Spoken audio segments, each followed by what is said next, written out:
Talk में मुख्यमंत्री भजनलाल शर्मा ने बीसलपुर पहुंचकर वंदे गंगा जल संरक्षण जन अभियान की शुरुआत की घोषणा की है और इस अवसर पर मुख्यमंत्री ने कहा है कि अभियान जन आंदोलन के रूप में पूरे प्रदेश में चलाया जाएगा।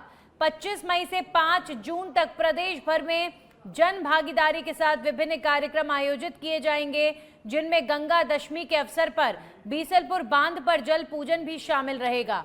अभियान के तहत गांव-गांव में कुएं, बावड़ी, तालाब और जोहड़ जैसे पारंपरिक जल स्रोतों की सफाई कर दीप प्रज्वलन किया जाएगा। साथ ही प्रभात फेरी, संगोष्ठी, जल चौपाल और जल सेवा कार्यक्रमों के माध्यम से लोगों को जल संरक्षण के प्रति जागरूक किया जाएगा। तो वंदे गंगा अभियान की शुरुआत हो चुकी है। सीएम भजनलाल शर्मा ने टोंक से इस अभियान की शुरुआत की है। 25 मई से 5 जून तक जल संरक्षण, जल स्रोतों के संरक्षण और पुरानी जो राजस्थानी परंपरा रही है, जल को कैसे बावड़ियों में, कुओं में संरक्षित करने का कार्य हमारे पूर्वज किया करते थे, उसी शैली को वापस से अपनाए जाने का अभियान ये हम कह सकते हैं।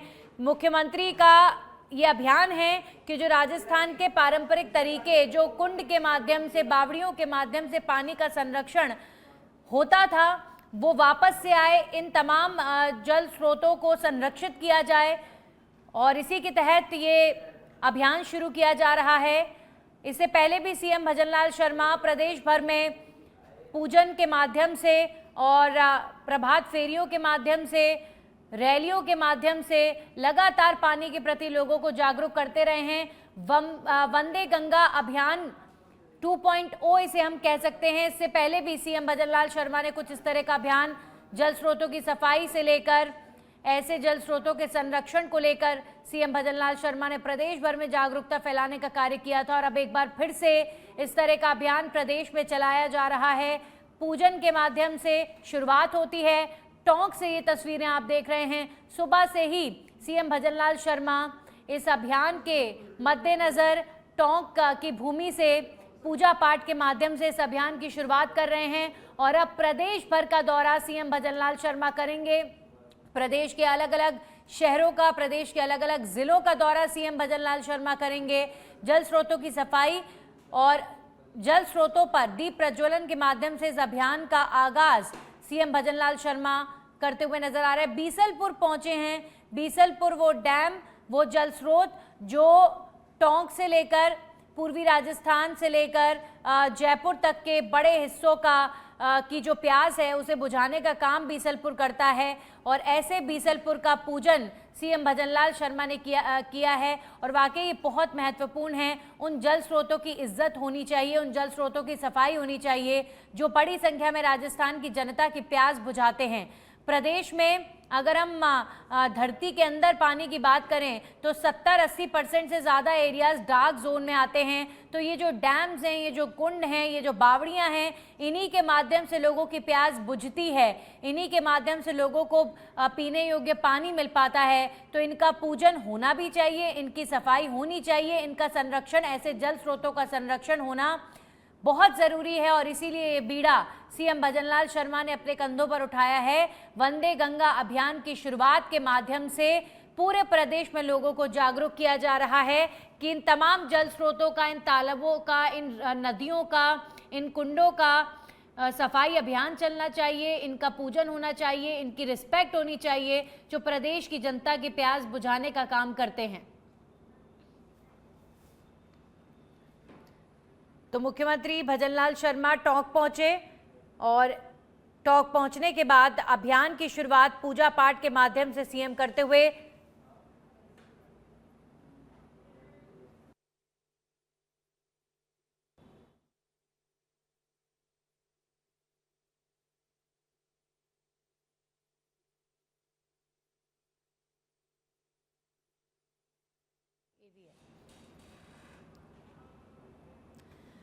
अब खबरों में आगे बढ़ेंगे। बीकानेर के श्री डूंगरगढ़ से खबर है जहां पर पेयजल समस्या का नहीं हुआ समाधान। सुबह होते ही ग्रामीण फिर चढ़े पानी की टंकी पर। कल देर रात तक युवा टंकी पर डटे रहे, देर रात होने पर उतरे थे नीचे। आज फिर बड़ी संख्या में युवा फिर चढ़ गए टंकी पर। श्री डूंगरगढ़ उपखंड के रीडी गांव की ये घटना है। पेयजल समस्या को लेकर लोगों में काफी गुस्सा। सुबह होते ही ग्रामीण एक बार फिर पानी की डिमांड को लेकर पानी की टंकी पर ही चढ़कर विरोध प्रदर्शन करते नजर आए। कल देर रात तक ये युवा इसी तरीके से पानी की टंकी पर चढ़े हुए थे और सुबह होते ही अब एक बार फिर से पानी की टंकी पर चढ़ गए हैं। ये तस्वीरें आप देखिए, कल शाम को भी ये लोग पानी की टंकी पर चढ़े हुए थे।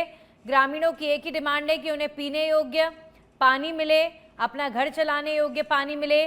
भीषण गर्मी में पानी की समस्या से जब लोगों को दो चार होना पड़ रहा है तो लोगों का गुस्सा भी लाजमी है और पानी की टंकी पर चढ़कर विरोध प्रदर्शन किया। अब आज सुबह एक बार फिर से ये लोग पानी की टंकी पर चढ़ गए हैं।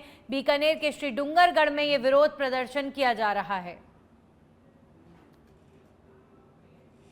वहीं जयपुर ग्रामीण के जमवा रामगढ़ क्षेत्र में पिछले 13 दिनों से लापता बाघ ST-24 को लेकर वन विभाग की चिंता बढ़ गई है। बाघ को आखिरी बार 11 मई को अजबगढ़ के डिगोटा नाल क्षेत्र में देखा गया था, लेकिन इसके बाद से ना तो उसके पगमार्क मिले हैं और ना ही ट्रेस कैमरों में उसकी कोई तस्वीर कैद हुई है। लगातार कोई सुराग नहीं मिलने पर वन कर्मियों में बेचैनी बनी हुई है। वहीं अधिकारी मीडिया को जानकारी देने से बच रहे हैं। बताया जा रहा है कि जमवा रामगढ़ क्षेत्र में आने के करीब 4 साल बाद ST-24 पहली बार सरिस्का की ओर लौटा था। विशेषज्ञों का मानना है कि धीमी प्लानिंग और NTCA के साथ समन्वय की कमी और मॉनिटरिंग में लापरवाही इस स्थिति की बड़ी वजह रही है कि ये बाघ एक बार फिर से लापता हो गया है।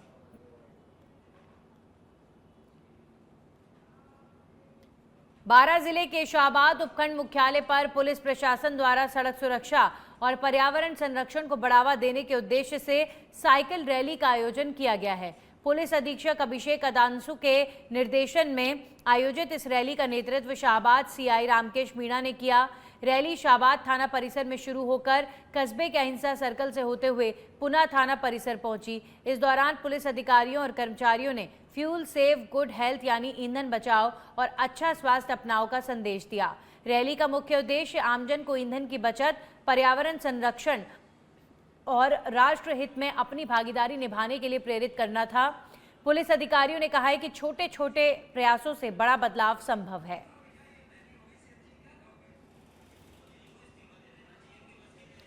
डीडवाना जिले के नजदीकी गांव कोलिया में देर रात एक खुले बाड़े में अचानक भीषण आग लगने से हड़कंप मच गया। जानकारी के अनुसार जालम सिंह के मकान के खुले बाड़े में अज्ञात कारणों से आग भड़क उठी। बाड़े में रखी लकड़ियों और झाड़ियों के कारण आग ने तेजी से विकराल रूप धारण कर लिया और वहां खड़ी कार को भी अपनी चपेट में ले लिया, जिससे कार पूरी तरह जलकर राख हो गई। आग की ऊंची ऊंची लपटें दूर दूर तक दिखाई देने लगी और इलाके में अफरा तफरी का माहौल बन गया। सूचना मिलने पर पुलिस, फायर ब्रिगेड और पानी के टैंकर मौके पर पहुंचे और करीब 1 घंटे की कड़ी मशक्कत के बाद आग पर काबू पाया गया। गनीमत रही कि घटना में कोई जनहानि नहीं हुई, लेकिन बाड़े में रखा सामान और कार जलकर नष्ट हो गए। फिलहाल पुलिस आग लगने के कारणों की जांच में जुटी हुई है।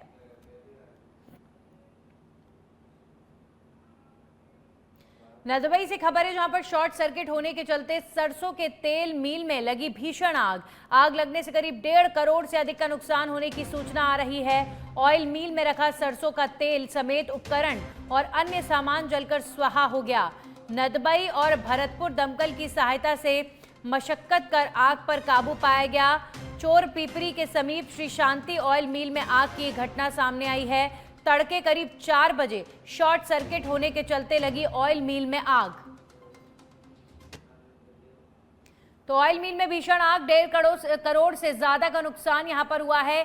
सरसों तेल मिल में भीषण आग लग गई है और बड़े नुकसान की आशंका है। शॉर्ट सर्किट की वजह से आगजनी की ये घटना बताई जा रही है। नदबई की ये घटना है, ऑयल मिल में लगी भीषण आग।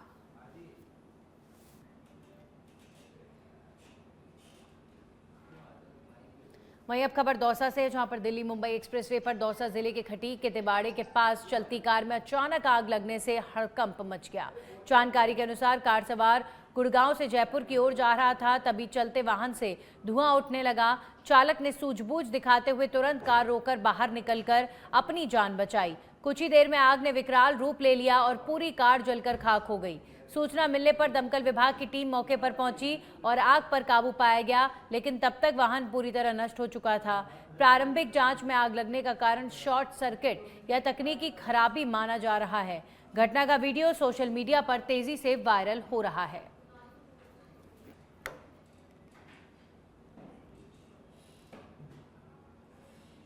धौलपुर जिले के कोलारी थाना क्षेत्र के गेदुपुरा गांव में आयोजित होने वाली श्रीमद् भागवत कथा को लेकर अनोखा धर्म संकट खड़ा हो गया है। कथावाचक आचार्य त्रिवेणी दास महाराज की पत्नी सीमा ने पुलिस अधीक्षक को परिवाद देकर चेतावनी दी है कि यदि उनके पति ने उनकी जेठानी के मायके पक्ष में भागवत कथा की तो वो आत्महत्या कर लेंगी। मामला पिछले 12 वर्षों से कोर्ट में विचाराधीन बताया जा रहा है। परिवाद मिलने के बाद एसपी ने मामला कोलारी थाने को भेज दिया है, जहां पर पुलिस ने कथा आयोजक दिनेश कुशवाहा समेत ग्रामीणों को त्रिवेणी दास से कथा नहीं कराने के लिए पाबंद किया। पुलिस ने दूसरे आचार्य से धार्मिक आयोजन कराने की सलाह दी है। 25 मई से शुरू होने वाली कथा के लिए परिवार और ग्रामीण 3 महीने से तैयारियों में जुटे थे, लेकिन अब आचार्य पत्नी के विरोध से आयोजन अधर में लटक गया है और ग्रामीणों के सामने धर्म संकट की स्थिति बन गई है। भागवत हो रही है, उसमें साहब उसकी जो व्यास की धर्मपत्नी है वो इसकी मने कर रही है कि वो सप्ताह नहीं होनी चाहिए गेदुपुरा में। अच्छा, तो आप लोग कह रही है कि हम अगर सप्ताह कराएंगे उस हमारे जो पति से तो हम वहाँ जहर खा के मर जाएंगे। तो फिर आपने क्या निर्णय लिया? हम सब थाने पे आए हैं, देखो क्या निर्णय होता है। पश्चिमी राजस्थान में पड़ रही भीषण गर्मी के बीच धार्मिक नगरी रामदेवरा में शहीद भंवर सिंह की 7वीं पुण्यतिथि पर परिवारजनों ने मानव सेवा की मिसाल पेश की है। रामदेवरा रेलवे स्टेशन पर सुबह से लेकर देर शाम तक यात्रियों और बाबा रामदेव के दर्शन के लिए आने वाले हजारों श्रद्धालुओं के लिए निशुल्क नींबू पानी, शिकंजी और शरबत की व्यवस्था की गई। करीब 46 डिग्री तापमान के बीच 1 दर्जन से अधिक युवाओं ने इस सेवा कार्य में भागीदारी निभाई और ट्रेनों से आने जाने वाले यात्रियों को राहत पहुंचाई। भीषण गर्मी में इस पहल से श्रद्धालुओं को काफी राहत मिली है और लोग तरोताजा नजर आए। परिवार के सदस्य माधु सिंह ने बताया कि सकारात्मक सोच के साथ इस अभियान की शुरुआत की गई ताकि बाबा की समाधि के दर्शन करने आने वाले लोगों को गर्मी से राहत मिल सके और समाज में सेवा का सकारात्मक संदेश जाए। भाई शहीद भंवर सिंह की 7वीं पुण्यतिथि पर यात्रियों के लिए ठंडे पानी व शरबत की व्यवस्था की गई है। इस कड़कड़ाती धूप को देखते हुए रेलवे स्टेशन रामदेवरा पर जो भी यात्रीगण आ रहे हैं उनके लिए शरबत व पानी की व्यवस्था की गई है। और भाई की आत्मा को भगवान शांति दे, उनकी जीवन में याद करने के लिए हम हर बार ऐसे कुछ छोटे मोटे प्रोग्राम करवाते रहते हैं। कभी शहीद के नाम पर टूर्नामेंट, आज शहीद की पुण्यतिथि थी इसलिए आज पानी और शरबत की। पासन से खबर है, जहां पर गंगा दशहरा के पावन अवसर पर चित्तौड़गढ़ जिले के भोपाल सागर बांध परिसर में वंदे गंगा जल संरक्षण जन अभियान के तहत जिला स्तरीय कार्यक्रम आयोजित किया गया, जहां जल संरक्षण का बड़ा संदेश दिया गया। कार्यक्रम की शुरुआत वैदिक मंत्रोच्चार और पूजा अर्चना के साथ हुई। इस अवसर पर कपासन विधायक अर्जुन लाल जीनगर, जिला कलेक्टर डॉक्टर मंजू समेत विभिन्न विभागों के अधिकारी और बड़ी संख्या में आमजन मौजूद रहे।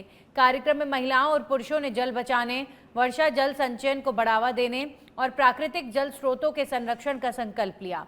जनप्रतिनिधियों और अधिकारियों ने कहा कि आने वाली पीढ़ियों के लिए जल संरक्षण बेहद जरूरी है और इसे जन आंदोलन बनाना समय की मांग है। आपके गांव के अंदर जल जीवन मिशन के द्वारा जल आने वाला है। मुख्यमंत्री भजन लाल जी ने हर घर को जल, मीठे जल का नल कनेक्शन देने का वादा किया है। यदि 1 साल के अंदर हमारे पास ये पानी आ जाएगा, जाखम का पानी आएगा, तो जल जीवन के माध्यम से हर घर में टूटी लगेगी। लेकिन जहाँ पर भी अभी भी हम छोटी छोटी योजनाओं के माध्यम से पानी पहुँचाने का काम करें, टंकी लगाकर पानी पहुँचाने का काम करें। हमारे यहाँ पर छोटी छोटी टंकियाँ और बोर भी हमने करा रखे हैं, लेकिन घरों के अंदर जिसके घर के कनेक्शन है लेकिन टूटी किसी के घर में नहीं है। गलत तो नहीं कर रहा हूँ? जब आप टूटी नहीं होगी, इधर से मोटर चालू करेंगे, इधर से पानी भरने के बाद में नदी में और नाली के अंदर बहने का लग जाएगा। यदि नाली में पानी बह करके चला जाएगा तो हमारी नदियों का पानी कितने दिन चलेगा? वहीं सिरोही जिले के पिंडवाड़ा शहर में एक बार फिर बाइक चोर सक्रिय हो गए हैं, जिससे आमजन में दहशत का माहौल है। ताजा मामला पिंडवाड़ा थाना क्षेत्र के गुदरिया कॉलोनी का है, जहां पर देर रात अज्ञात चोर पालिका के पूर्व अध्यक्ष जितेंद्र प्रजापत के घर के बाहर खड़ी मोटरसाइकिल चोरी कर ले गए। पूरी वारदात वहां लगे सीसीटीवी कैमरे में कैद हो गई, जिसके आधार पर पुलिस आरोपियों की तलाश में जुटी हुई है। लगातार बढ़ रही चोरी की घटनाओं के चलते शहर वासियों ने पुलिस गश्त पर सवाल उठाए हैं और सुरक्षा व्यवस्था मजबूत करने की मांग की है। पुलिस ने मामला दर्ज कर आसपास के क्षेत्रों में जांच शुरू कर दी है।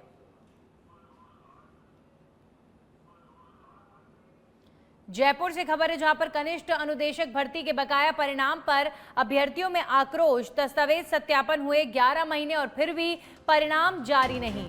विभाग और कर्मचारी चयन बोर्ड में पत्राचार का खेल जारी। अभ्यर्थी बोले कभी विभाग तो कभी बोर्ड के चक्कर लगाने को है मजबूर। सितंबर 2025 में बधाई पत्र बांटे और अब तक पूरी नियुक्ति अधर में लटकी हुई। 14 जनवरी 2026 को 1150 पदों पर नियुक्ति और बाकी पद अब भी अटके। भर्ती प्रभारी और बोर्ड चेयरमैन के दावों में विरोधाभास। मंत्री से कई बार मिले अभ्यर्थी, फिर भी समाधान नहीं। आर्थिक और मानसिक रूप से परेशान हो रहे हैं अभ्यर्थी। हर सप्ताह सिर्फ आश्वासन और आखिर कब मिलेगा परिणाम, सबसे बड़ा सवाल अभ्यर्थियों का आज की तारीख में यही है। तो 1150 पदों पर नियुक्ति 14 जनवरी 2026 को हुई थी, लेकिन अभी तक भर्तियां नहीं हुई हैं। बकाया परिणाम पर अभ्यर्थियों में आक्रोश है और इसीलिए विरोध किया गया है।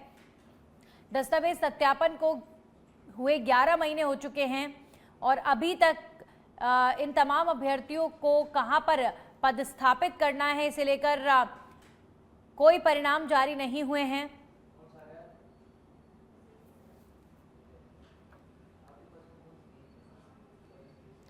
सवाई माधोपुर जिले के चौथ का बरवाड़ा में श्री दिगंबर जैन समाज के तत्वावधान में जैन साधु संतों की सुरक्षा और मध्य प्रदेश में हुई साध्वियों की दुर्घटना की निष्पक्ष जांच की मांग को लेकर मौन जुलूस निकाला गया। जुलूस के बाद समाज के प्रतिनिधियों ने उपखंड अधिकारी को ज्ञापन सौंपकर संतों की सुरक्षा सुनिश्चित करने की मांग उठाई।